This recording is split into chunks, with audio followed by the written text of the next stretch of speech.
আমি রাসূলের মুখে শুনেছি কিয়ামতের দিন আল্লাহ রাব্বুল আলামিন সর্বপ্রথম তার বান্দার কাছে প্রশ্ন করবেন, বান্দা নামাজ আদায় করেছিলি কিনা? নামাজ সর্বপ্রথম প্রশ্ন। যেরকম সর্বপ্রথম প্রশ্নটা কি? নামাজ।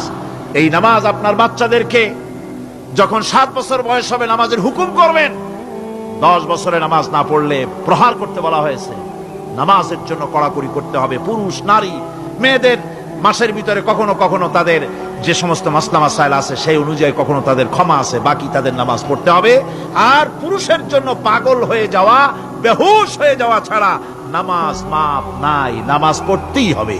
এই যে নামাজ না হলে ঈমান থাকবে না, ঈমান নষ্ট হবে, কিয়ামতে জাহান্নামে যাওয়া লাগবে।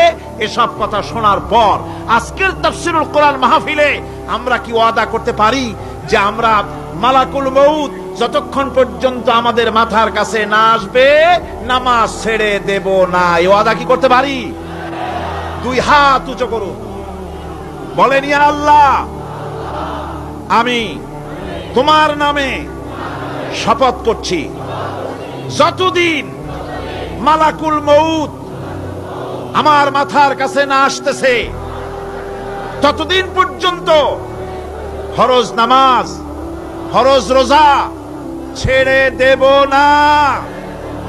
ইয়া আল্লাহ, মৃত্যু পর্যন্ত আমার এই ওয়াদা পালনের তৌফিক আমাকে দান করো, আমিন। আল্লাহ পাক আমাদের এই ওয়াদা মঞ্জুর করুন, জোরে কোন আমিন।